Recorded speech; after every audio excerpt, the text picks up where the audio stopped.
ان مسعود ثقفی ابھی مسلمان نہیں ہوئے، ابھی مسلمان نہیں ہوئے۔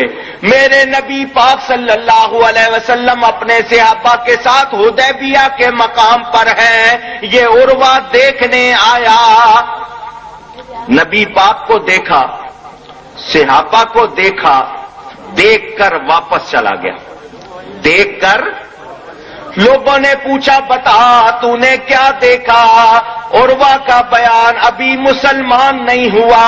وہ کہتا ہے میں نے بڑے بڑے بادشاہوں کے دربار دیکھے، بڑے بڑے راجے مہاراجے دیکھے، نواب دیکھے، سردار دیکھے، ان کی قومیں دیکھی، ان کے نوکر چاکر دیکھے، رعایا دیکھی، مگر میں نے اصحاب محمد صلی اللہ علیہ وسلم رضی اللہ عنہم جو دیکھا صحابہ نبی کو نبی کے ساتھ کرتے ہوئے میں نے کبھی کہیں اور دیکھا۔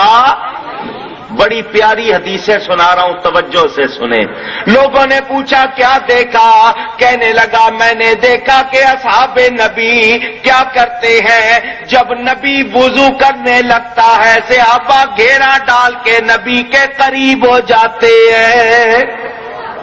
نبی کے کیوں کہ نبی کے جسم اقدس سے جو پانی لگے وہ اگر گرے تو زمین پر نہیں ہمارے ہاتھوں پر گرے۔ اللہ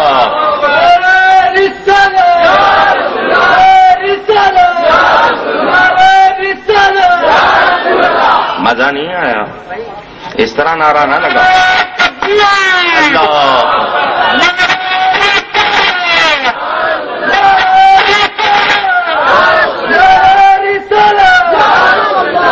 آپ جب بھی نعرہ لگاؤ نا ایمان محبت سے۔ میرے دوستوں اور بزرگوں توجہ فرمائیں، غور کریں، صحابہ کرام آ رہے ہیں، نبی پاک صلی اللہ علیہ وسلم وضو فرماتے ہیں، صحابہ کیوں جمع ہو گئے کہ نبی کے جسم سے جو پانی لگے وہ استعمال شدہ پانی زمین پر نہ گرے تو ہمارے ہاتھوں پر گرے۔ اس پر منافق کیا کہتے ہیں، وہابی کیا کہتے ہیں؟ بے وقوف۔ کیا کہتے ہیں؟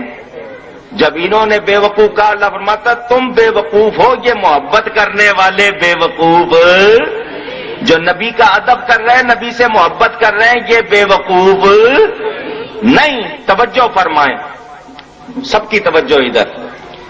نبی پاک صلی اللہ علیہ وسلم ان کو روکتے نہیں کہ بھئی کیوں آئے ہو؟ یہ تم میرا جو پانی لینا چاہ رہے ہو استعمال شدہ، تمہیں پتہ نہیں یہ مائع مستعمل ہے، اس کو تو استعمال نہیں کرنا چاہیے، جاؤ اپنے کام کرو۔ ہم کھا گئے۔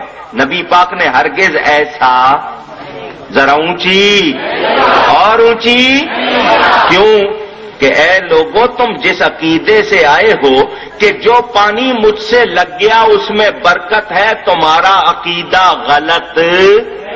پوچھو اہل حدیث سے یہ حدیث ہے یا نہیں؟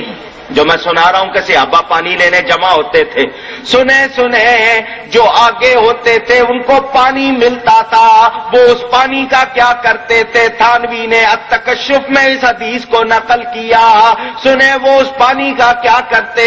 جب پانی ملا ہاتھوں کو مل کے منہ پر پھیر لیتے تھے، اپنے منہ پر برکت لینے کے لیے۔ کس چیز کے لیے؟ ذرا اونچی۔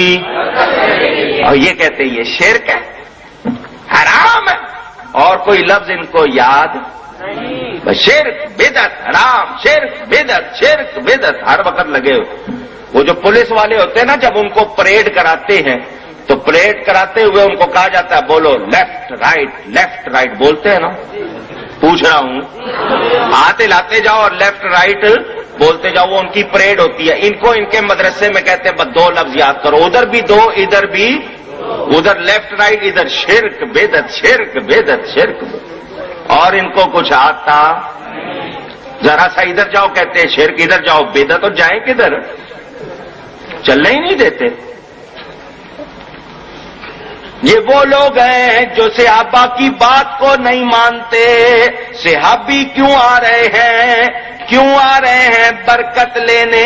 نبی پاک کے ناک مبارک سے رطوبت نکلتی ہے، صحابہ لے کے منہ پہ لگا لیتے ہیں، کیونکہ نبی پاک کو اللہ نے پاک بنایا، ان کی ہر شے پاک ہے۔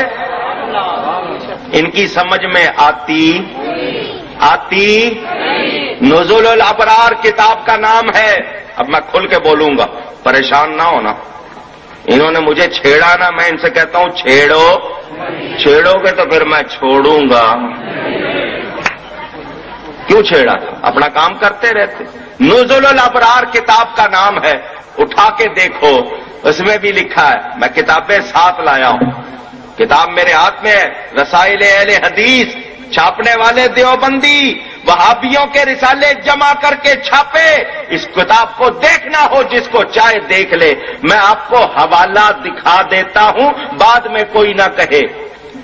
یہ رسائل اہل حدیث جمعیت اہل سنت لاہور نام لکھا ہوا ہے، وہاں سے چھپی ہوئی ہے۔ یہ آپ کے سامنے کتاب، اس کے صفحہ نمبر 26 کا حوالہ آپ کو سناتا ہوں، توجہ سے سنیں۔ سننا چاہتے ہیں؟ یہ نبی کی چیزوں کو پاک نہیں کہتے، ان کے نزدیک کیا کیا پاک ہے ذرا سنیں۔ نواب صاحب، نواب وحید الزمان، نواب صدیق حسن خان، بدور الاحلہ، حوالے سن لو۔ انسان کا وہ پانی جس کو منی کہتے ہیں، سمجھتے ہیں؟ سیمنٹ، شراب، مردار، کتا، خنزیر، تمام جانوروں کا پیشاب سوائے حیض و نفاس کے خون کے باقی تمام جانوروں اور انسانوں کا خون سب پاک ہیں۔ یہ اہل حدیث کا عقیدہ ہے۔ کس کا؟ یہ جو اپنے آپ کو اہل حدیث کہلاتے ہیں۔ کتا پاک، پیشاب پیو، تمہاری قسمت۔ محرم کی سبیل کے پانی کو شرک کہنے والا، تمہاری قسمت میں جانوروں کے پیشاب ہیں، پیو۔ خنزیر ان کے نزدیک پاک، کتا پاک تو کھاؤ، چھوڑو پھر کیوں ہماری کسائیوں کی دکان پہ آ کے حلال گوشت لیتے ہو؟ یہ جتنے کتے آوارہ ہیں گورنمنٹ سے کہو سب ان کو سپلائی کیا کرو۔ اور میں آپ کو بتاؤں یہ واقعی کھاتے ہیں، ورنہ اگر کھاتے نہ ہوتے تو اس طرح بھونکتے نہیں ہے۔ میرے پاس اخبار کی کٹنگ موجود شرف پور میں، وہ جانتے، بہت اچھی طرح جانتے ہوں گے، ڈاکوؤں کے پاس بہت ہوتی ہے، وہ ان کے نزدیک حلال ہے، انہوں نے کھائی، اخبار کی کٹنگ میرے پاس موجود ہے۔ جب ایسی غذائیں ہوں گی تو پھر باتیں بھی ایسی ہی ہوں گی نا۔ اور ہم کھاتے ہیں حلوہ، ماشاءاللہ نبی کی نعت پڑھتے ہیں۔ فرق صاف ظاہر ہے، دیکھو تو بتا دو، سونگو تو۔ میں اگر اس کتاب کو چھیڑ بیٹھا، اس میں اتنے حوالوں کے نشان، انہوں نے انگریز کی حکومت کو خدا کی رحمت کہا ہے۔ سنیں، حوالہ سنا دیتا ہوں آپ کو میں، صفحہ نمبر 17 اسی کتاب کا لیں جناب، یہ لیجئے۔ آپ میں سے کوئی آ کے پڑھنا چاہیے، نہ سمجھے اپنی طرف سے پڑھ رہا ہوں، کتاب میرے سامنے، قرآن شریف رکھا ہوا ہے، جھوٹ نہیں بولتا ہوں، ذمہ داری سے بات کر رہا ہوں۔ سنیں، میاں نذیر حسین صاحب کے شاگرد مولوی تلطف حسین لکھتے ہیں، ہم یہ کہنے سے معذور سمجھے جائیں کہ انگریزی گورنمنٹ ہندوستان میں ہم مسلمانوں کے لیے خدا کی رحمت ہے۔ کیا پتا چلا کس کی پیداوار ہے؟ کس کی پیداوار ہے؟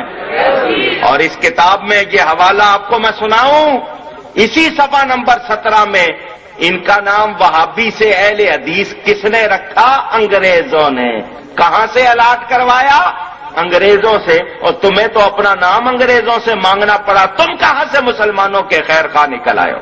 سنیں، کوئی فرقہ ہماری تحقیق میں زیادہ تر خیر خواہ اور طالب امن و امان و آسائش رعایا کا اور قدر شناس بندوبست گورنمنٹ کا اس گروہ سے نہیں جو اپنے آپ کو اہل سنت و حدیث کہتا ہے اور کسی مذہب خاص کا